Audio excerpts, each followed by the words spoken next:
Minha mensagem de hoje tem por tema: fuja do erro, seja mais assertivo. Minha proposta hoje é conversar com você sobre uma instrução dada por Deus através do apóstolo Paulo aos Gálatas, no capítulo de número 6, no verso 6. Coloca na tela, por favor. Gálatas 6, 6. Diz assim: mas aquele que está sendo instruído na palavra, compartilhe todas as coisas boas com aquele que o instruiu. Não se enganem, ok? Em outras traduções, está escrito: não erreis. Deus não se deixa escarnecer. Ali está dizendo de Deus não se zomba, pois tudo aquilo que a pessoa semear, isso também colherá. Você tem a outra tradução aí, Vitor? Não, tá certo? Mas repita comigo: não erreis, Deus não se deixa escarnecer, porque tudo que o homem semear, isso também ceifará. Feche seus olhos. Senhor nosso Deus e Pai, em nome de Jesus, eis aqui a Tua palavra, continua falando conosco. Usa-me como um canal de bênção nesta hora, em nome de Jesus. Você pode dizer amém? Isso. No ano de revisão é importante nós revermos algumas coisas que estabeleceram nossas crenças. Nós revemos algumas coisas cujas quais nós baseamos a nossa fé e a postura cuja qual nós acreditamos que as coisas vão acontecer. Nós temos que ter muito cuidado quando vamos analisar isso. Primeiro, que algo, para ser considerado uma tese bíblica, precisa, para alguns, de 3 ou mais versículos ou textos que baseiem esta afirmação. Nenhuma tese pode ser estruturada em apenas um versículo. Então, algumas pessoas começam a citar textos isolados, muitas vezes únicos, totalmente separados do contexto que estavam inseridos, na verdade, na Bíblia, e transformam isso numa verdade. E uma das coisas que me parece foi muito interpretada, ou mal interpretada, ao longo da história, foi a crença de que Deus não leva em conta os nossos erros. É de que Deus está sempre pronto a corrigir a rota daqueles que erram. É que está em Deus a obrigação de acertar as coisas, de corrigir as coisas. Eu confesso que eu não sei onde isso está escrito, mas as pessoas, ou grande parte delas, acreditam que a bondade de Deus, que a misericórdia de Deus, ela é grande o suficiente para sobrepor a justiça dele. Isso não é verdade. A minha proposta de dizer fuja do erro, é porque o erro vai trazer para a sua vida sérias consequências. A minha proposta de dizer a você, seja mais assertivo, e a palavra assertivo, apesar de, quando a nossa mente ouve, parecer que está falando de acertar, de fazer a coisa certa, e por isso alguns, até na hora de escrever a palavra assertivo, escreve com C, mas na verdade ela é com 2 S's, assertivo. Ela tem a conotação de alguém que está seguro, que está firme, que sabe aquilo que está fazendo, que ao tomar decisões, não tomam decisões de qualquer maneira. São pessoas convictas, firmes, fortes, seguras, que fazem as coisas com objetividade. A vida costuma ser mais generosa para essas pessoas. Elas frequentam a mesma igreja, elas leem a mesma Bíblia, elas cantam os mesmos louvores, elas escutam as mesmas mensagens. Mas as pessoas assertivas, aquelas pessoas que, ao tomar decisões, principalmente em áreas fundamentais de sua vida. Elas são um pouco mais morosas, elas aguardam, né? Não são imediatistas, elas costumam retirar da vida mais prazer, mais satisfação. Mas se você não liga para isso, é um direito que você tem. Apesar da Bíblia dizer não erreis, e é isso que eu quero trabalhar com você. Por que é que a Bíblia então diz não errem? Ela não poderia dizer, olha, se você errar, não tem tanto problema assim. Não, ela diz não errem, porque de Deus não se zomba, Deus não se deixa escarnecer. O que você fizer, você vai ter que enfrentar o efeito ou a reação da sua ação. Então, se você quer ser descuidado, se você é valente, forte, poderoso, o suficiente para cometer erros, sustente a sua valentia e coragem para colher os frutos do erro que você cometeu. Não tem problema nenhum. Você quer ser irresponsável em tomar algumas decisões? Você quer ser irresponsável a estabelecer relacionamentos? Você quer ser irresponsável em tratar a sua vida profissional? Você quer ser irresponsável em cuidar da sua saúde? Não tem problema nenhum. Fique à vontade com as suas irresponsabilidades, em cometer erros. Só entenda que você vai ter que se encontrar com eles. E é por isso que o texto até começa dizendo: aquele que é instruído, aquele que é ensinado, ele deve repartir os seus recursos com aquele que o instrui. Olha bem, a proposta da palavra é dizer: se alguém vai te dar uma orientação correta, se alguém vai te dar uma ferramenta certa, ele vai fazer tão bem a você, ele vai levar sua vida, seu casamento, suas finanças, seu negócio, sua caminhada de fé para um ambiente de tanta prosperidade que você deveria dividir um pouco dessas bênçãos que você vai receber por parar de cometer erros com aquele que te ajudou a parar de cometê-los. Essa é a grande verdade. Mas, como eu disse, se você desejar continuar numa vida de erros, não tem problemas. Provavelmente, se você tiver fé e seguir a Jesus, você vai até morar no céu. O que você não vai ter é uma vida boa aqui na terra. Ah, pastor, mas a vida não é para ser boa aqui na terra. Não. Por quê? Porque você tem acesso ao versículo que diz que no mundo tereis, e é esse que você quer tomar? Vamos lá, usa mais para mim. Nós temos umzinho aqui, que justifica o sofrimento. Mas vamos lá, eu vim para que tenham vida e a tenham em... Vencei os pensamentos que tenho a respeito de vós, eles são de paz e não de mal, porque eu tenho proposto te dar o fim que você deseja. Quer ir para Deuteronômio? Vamos lá, os céus e a terra tomo hoje por testemunha, certo? Que eu tenho colocado diante de você bênção e maldição, certo? Escolha tu as bênçãos, para que viva tu e a tua descendência. Quando você vai pegar textos que falam de vida, de vitória, de boas escolhas, está assim. Se nós olharmos de uma forma mais minuciosa, nós vamos ver que os erros que cometemos ao longo da nossa caminhada, eles são extremamente prejudiciais. E Naum diz uma coisa, para sustentar o que eu estou dizendo. Naum, capítulo 1, verso 3. Coloca aí, por favor. Naum, capítulo 1, verso de número 3.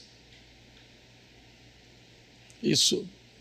O Senhor é tardio em, mas grande em, e jamais inocenta um culpado.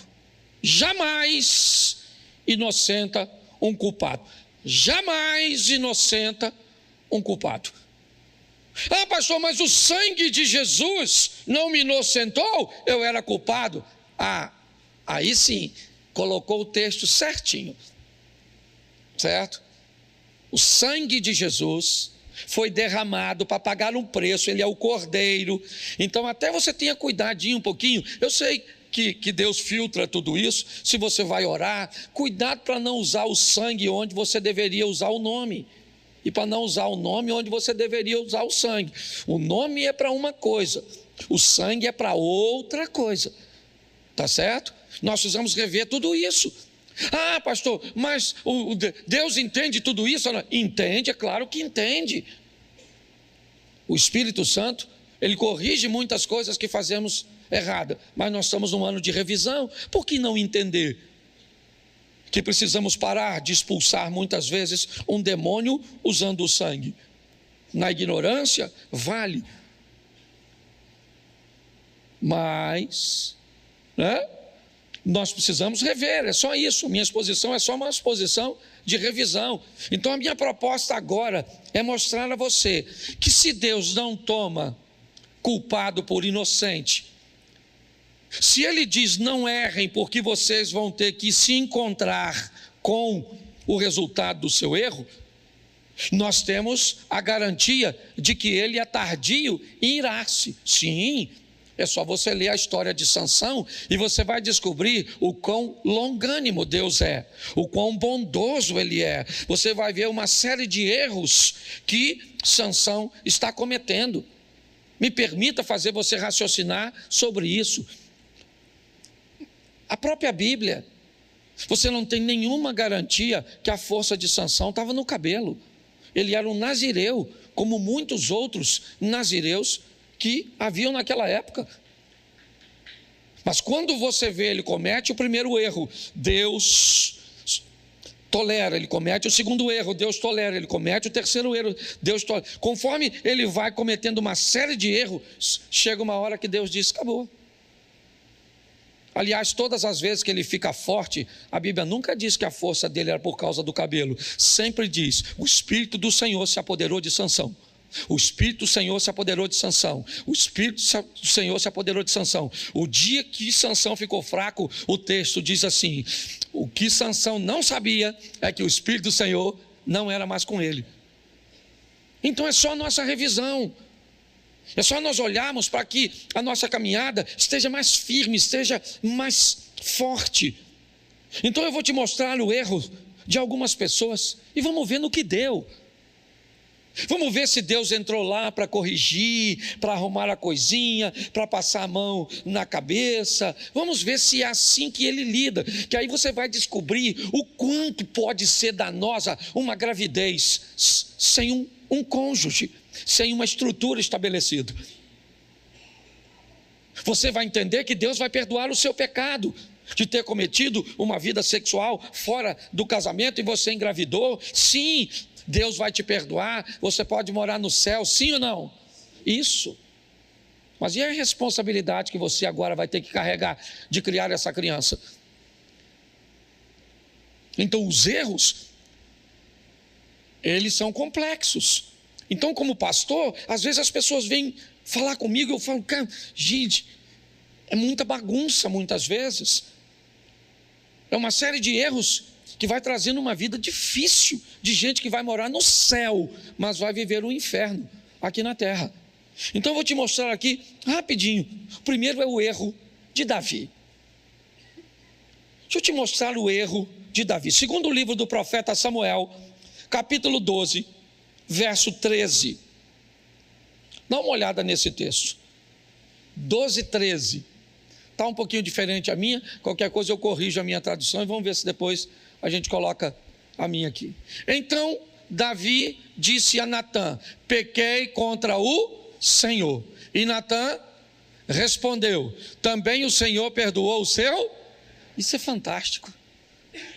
Sabe o que ele fez? Ele se deitou com a mulher do cara enquanto o cara estava na guerra. Sabe o que aconteceu? A mulher ficou grávida. Sabe o que Davi mandou fazer? Mandou matar o cara na frente de batalha. Ele foi o mandante.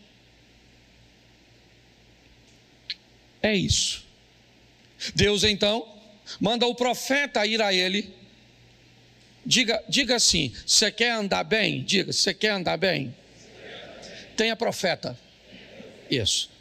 Quem é profeta? Profeta é a pessoa que pode dizer para você o que ninguém pode. Você tem que ter alguém que diga para você o que ninguém pode dizer. Alguém que você deu autoridade para chamar sua atenção. Sua atenção quando a roupa está inadequada. A sua atenção quando a sua postura não está correta. Você tem que ter alguém que tenha coragem, né? Ou autoridade, não vou nem dizer coragem, a autoridade de dizer para você o que ninguém pode dizer. Natan era a representação. Aliás, ele é a salvação de Davi. Ele vai à casa de Davi e vai dizer a ele que ele fez isso. Você se deitou com a mulher do Urias, você mandou matar Urias, e Deus viu tudo isso. O que ele disse? Pequei contra o Senhor. Aí o que Natan diz para ele? Também o Senhor perdoou o seu pecado. Você não? Ele tinha que morrer. Velho Testamento, olho por olho, dente por dente. Mandou matar, morre. Natan está dizendo para ele: Davi, você cometeu um erro grave, um pecado capital. Você infringiu um dos 10 mandamentos, o decátulo do Moisés, do próprio Deus. As leis dadas no monte, escritas nas pedras. Estava escrito na pedra, não era à toa. É porque era um registro sério. E agora Deus diz para ele, através do profeta Natan: também o Senhor perdoou o seu pecado. Você não morrerá. Deus te perdoou, Davi. Você não morre. Verso 14. Mas, porque com isso você deu motivo aos inimigos do Senhor a blasfemarem? Bom, Davi, já que com a sua postura, você que é crente, anda com a Bíblia na mão, carrega meu nome, mas com esse tipo de vida que você leva, as pessoas estão falando mal de mim por sua causa. Esse assunto, Davi, veio à tona, de que o meu servo Davi, um menino, filho mais novo de uma família de 8 irmãos, que não tinha nenhuma condição de ocupar o cargo que ocupa, e eu te coloquei aí, te dei as mulheres dos reis ou do rei anterior, e se isso fosse pouco para você, Davi, eu teria te dado mais. Mas agora, Davi, você cometeu um erro, mas fica tranquilo que você não morre. Mas o menino estava doente, e Deus disse: mas o menino morre. Mas Davi, a espada de violência que você usou contra Urias não vai se afastar mais da sua casa. Se deitou com a mulher do Urias em secreto, um dos seus, seu filho, vai deitar com as suas mulheres. Pare e pense.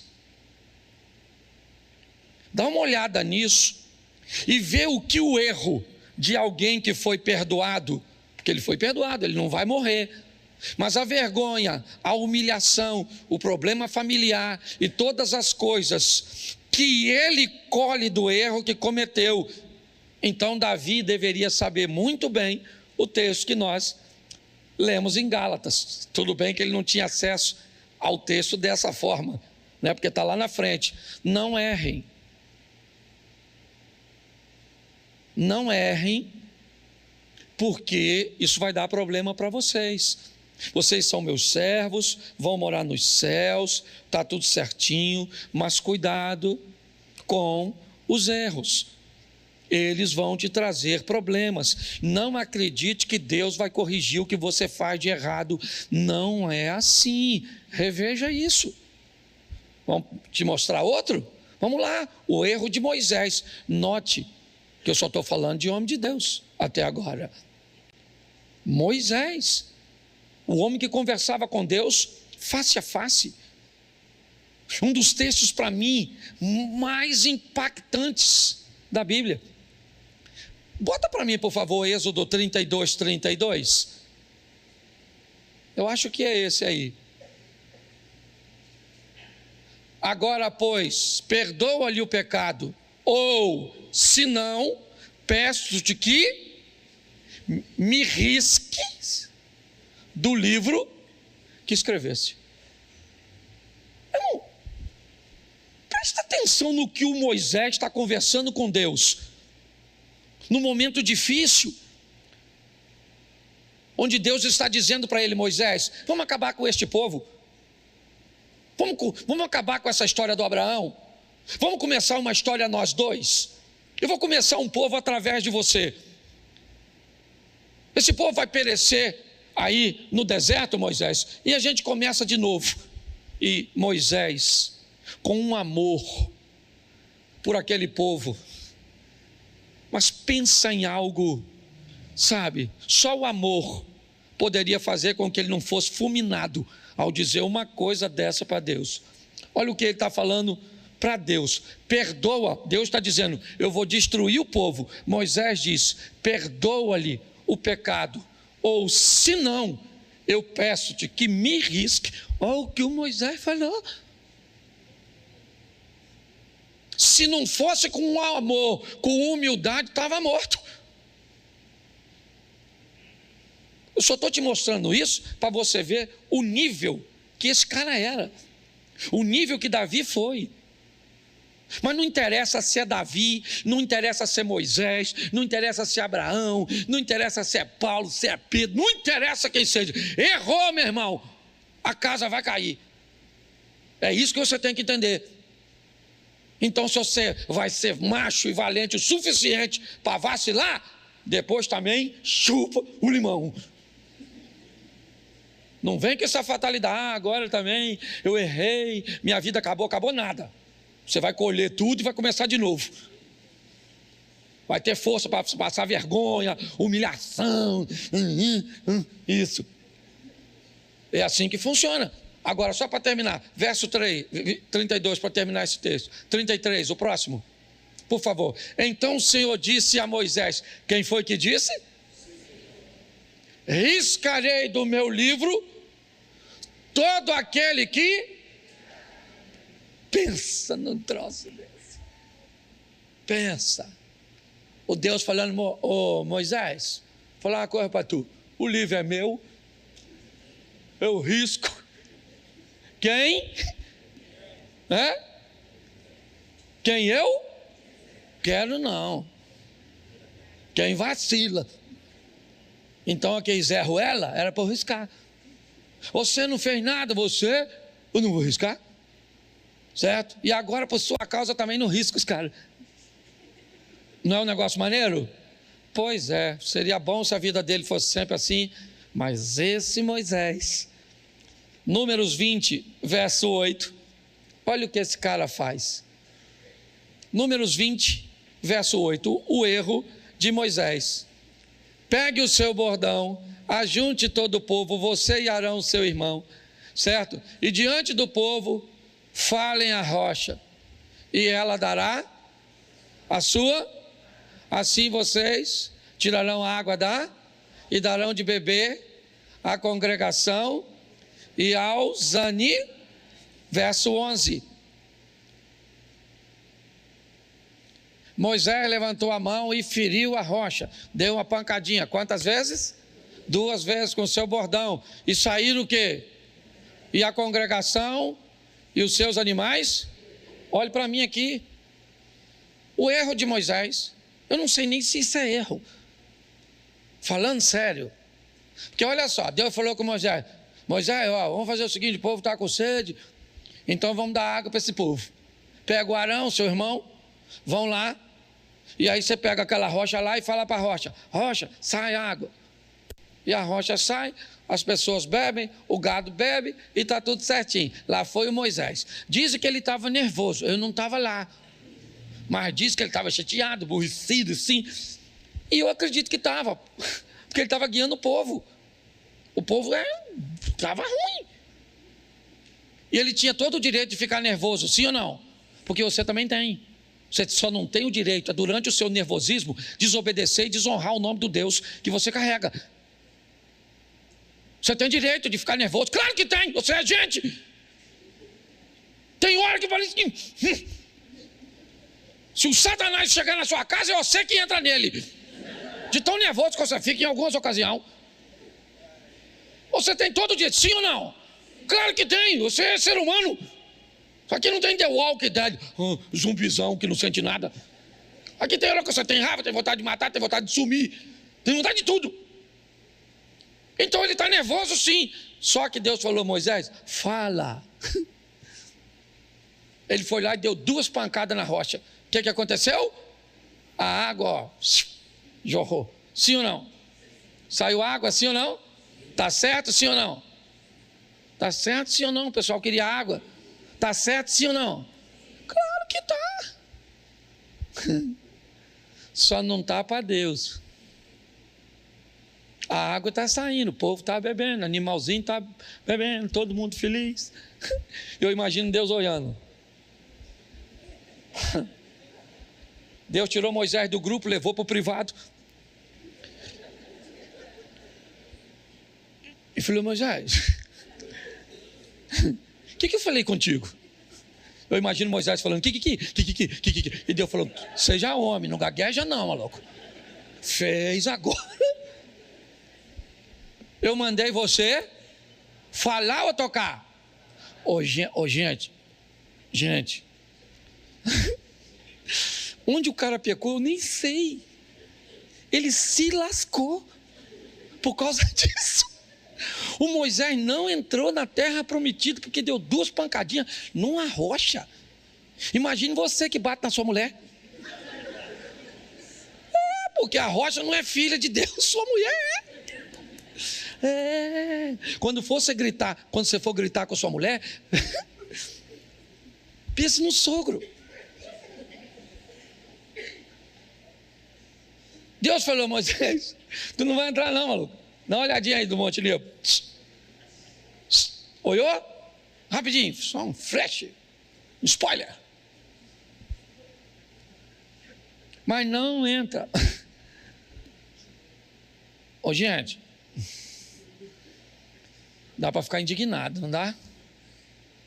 Se Moisés não entrou dizendo que risca o meu nome do livro da vida, imagine tu, Cláudio. Eu fico imaginando o Zia. Eu fico imaginando eu. Para pensar. Ele entrou sim ou não? O Moisés entrou sim ou não? Não entrou, mano. Só porque deu uma pancadinha na rochinha. O que indica: abra o olho e seja mais assertivo. Faz as coisas com mais convicção. Que o Davi se lascou. O Moisés se lascou. Esse então, agora que eu preguei sobre ele esses dias aqui. O erro do Acã. Quem aqui não sabe quem é Acã, levanta a mão. Não sabe. Eu vou perguntar quem não levantou. Quem ele é? Cara, levanta a mão, quem não sabe. Quem tiver de mão baixada, eu pergunto. Olha como é que aumentou o número, ó. Não vou perguntar nada não, eu estou só brincando. Josué capítulo 7, verso 20. Josué 7, 20. Dá uma olhada no erro do Acã. Acã respondeu a Josué: é verdade, eu pequei contra o Deus de Israel e fiz assim e assim. Você já escutou alguém pregar para tu que aquele que confessa alcança misericórdia? Com Acã funcionou não. Ele falou: fiz mesmo, pequei assim e assim. E Deus falou: assim. Então agora provavelmente tudo indica que esse cara foi para o céu, pertencia ao povo de Deus. mas perdeu o privilégio de viver aqui na terra. Por quê? Porque cometeu um erro. Perdeu o privilégio de viver aqui. Porque cometeu um erro. Então, cuidado como nós tratamos. Eu estou pregando para mim também. Como nós estamos tratando isso. Agora, esse exemplo que eu deixei por último para vocês, ele é comovente. Capítulo 31 de Gênesis, verso 30. Sobe para mim no teclado aqui, por favor. Gênesis 31, 30. Presta atenção nesse texto. Agora que você partiu de vez, pois está com saudade da casa de seu pai, por que roubou meus deuses? Preste atenção aqui. Nesse texto nós temos o erro de Raquel e o erro de Jacó. Jacó não estava vivendo muito bem com seu sogro. As coisas não estavam boas. Entendeu? Porque viver com parente nunca foi fácil. Nem para você, nem para o Jacó. Ele está tendo problema com os cunhados. Os cunhados estão achando que o Jacó está pegando as coisas dele. Aquela coisa assim, que às vezes você bota um pudim na geladeira, morando no quintal. O pudim some. Você tem um cunhado parasita, que toma Coca-Cola toda, anda o dia inteiro com a gaiola de passarinho na rua. Tuí, tio. E você trabalhando. Hã? Você mora no quintal, você tem um filho, no quintal tem mais umas 5 crianças. Você dá um danoninho pro seu filho, tem que prender ele no canto. Come, meu filho, que eu te dou cobertura. Porque se as crianças verem o biscoito, você sabe mais ou menos isso. Isso é vida, comunidade, quase um ambiente indígena. Certo? Uma oca do lado da outra. É mais ou menos assim. E você ri de coisas que te faz chorar. Ela... Sim. Você lembra quando você morava na casa dos outros? Assim que casou. O quarto não era nem uma suíte. Para fazer amor era terrível. Não podia ter nenhuma sonoplastia. Se algum barulho. Depois, para tomar banho, um abre a porta. Você não sabe se fez amor ou roubou um banco. Não é? Coisa desse tipo. Só estou mexendo na sua memória, né? Numa revisão. Vale a pena. Ele quer ir embora. As coisas não estão boas. Ele então junta tudo que tem.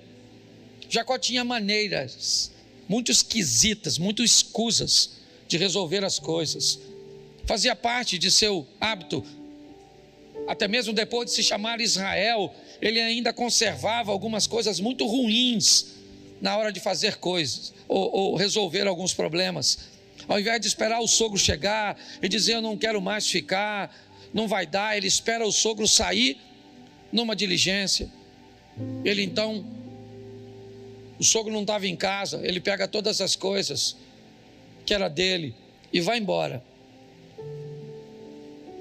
O sogro então chega e é avisado de que Jacó foi embora, desmontou suas tendas, pegou seus animais e foi embora.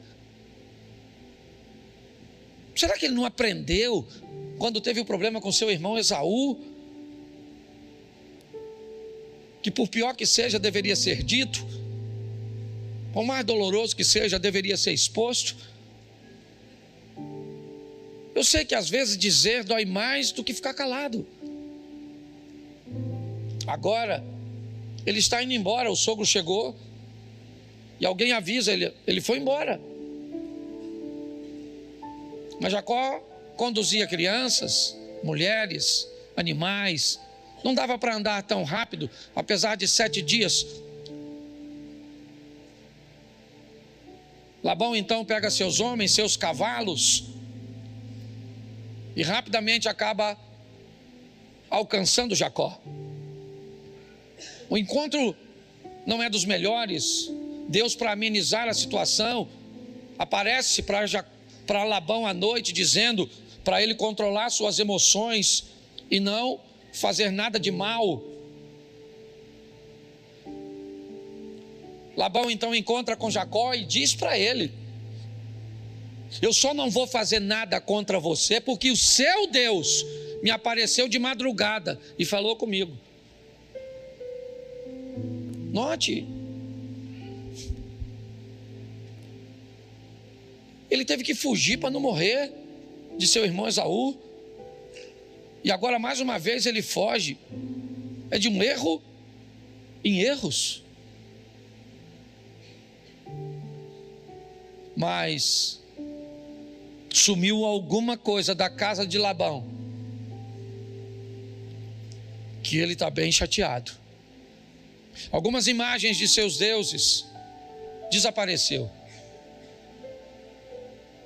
Ele só precisava de um motivo. Tem alguma coisa na sua bagagem que não lhe pertence. Eu não estou aqui porque você está indo embora, eu estou aqui porque você me roubou. É isso. A tônica da história é essa. É por isso que eu vim. Porque eu cheguei em casa, tá bom. E Jacó disse: mas eu não peguei nada seu. Faz o seguinte: pode mandar seus homens procurarem,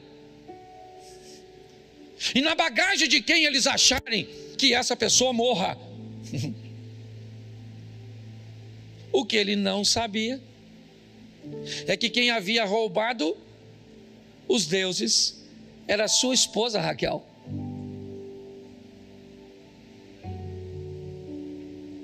Quando isso aconteceu, estão revistando tudo. Raquel alega estar menstruada e não podia se tocar no ambiente onde ela estava.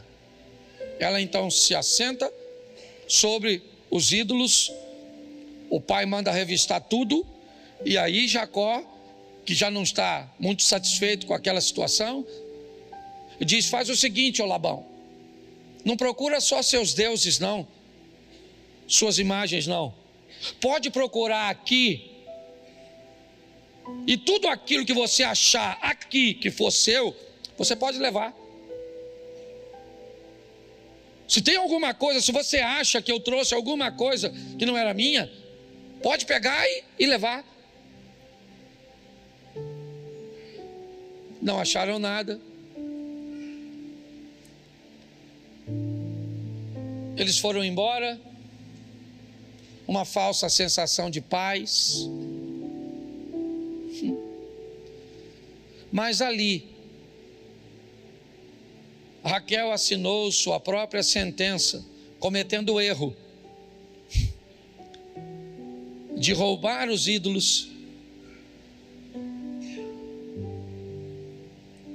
Jacó vai ficar sem sua amada esposa, porque lançou uma palavra de morte sobre a mulher que ele amava. A minha proposta é só mostrar e olhar também um Deus que me parece tem muitos problemas com erros. Um Deus que não vai passar a mão na sua cabeça. Um Deus que não vai ter você por inocente se você for culpado. Mas fique tranquilo que Ele também não tem você como culpado se você for inocente. Às vezes um casal vem para mim e me diz: pastor, eu vou me separar de minha mulher. E eu digo: não dá, pastor. Deus é minha testemunha. Eu digo: então beleza. Se Deus é sua testemunha, não sou eu que vou fazer parte da promotoria. Deus não precisa de testemunhas. Ele só disse algo muito sério: um culpado diante de mim nunca se tornará inocente. O inocente nunca será um culpado. no que diz respeito à salvação, sempre que o culpado trouxer sobre si o sangue do Filho de Deus, ele o torna inocente. No que diz respeito a ir morar no céu, a viver na terra, não. Suas escolhas, elas se tornarão situações cujas quais você vai se encontrar amanhã. Vale a pena refletirmos sobre isso. Se Davi, que era um homem segundo o coração de Deus, errou, Deus disse: não morre. Mas a humilhação que você vai viver por causa do seu erro, ela não vai passar de você. Ninguém vai falar mal a meu respeito, é o que Deus está dizendo, por sua causa, e você vai ficar impune nessa terra. Ninguém vai falar mal de Deus por causa da sua roupa, e você vai. Ninguém vai falar mal de Deus por causa do seu vocabulário, e isso vai ficar assim. Ninguém vai falar mal de Deus porque você não paga, não cumpre suas obrigações. Ninguém. Deus não vai deixar isso barato, não. Você pode ter certeza que você vai ter que se encontrar com isso. Então, a proposta que eu trago para nós hoje é: não erreis. Fuja do erro. Se torne mais assertivo, mais firme, mais convicto, mais certo, mais responsável na hora de agir. E eu posso garantir a você agora, de uma forma profética, mas amparada biblicamente, esse vai ser o melhor ano da sua vida. Não vai. Desse jeito, lançando essa palavra assim, eu mando uma palavra de que é o melhor ano da vida do inconsequente, o melhor ano da vida de um irresponsável, o melhor ano da vida de alguém que comete erros e não quer consertar. Tem alguma coisa de errado. Então vamos fazer direito, vamos rever. Se atentamente ouvires a Deus e os mandamentos meus e obedecer, o Senhor teu Deus te exaltará sobre todas as nações.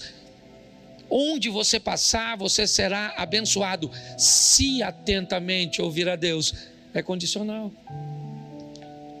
Então eu posso dizer a você hoje, biblicamente, se você parar de errar, se você for mais assertivo, mais firme, mais convicto, mais responsável, 2024 será o melhor ano da sua vida. Posso ouvir um amém?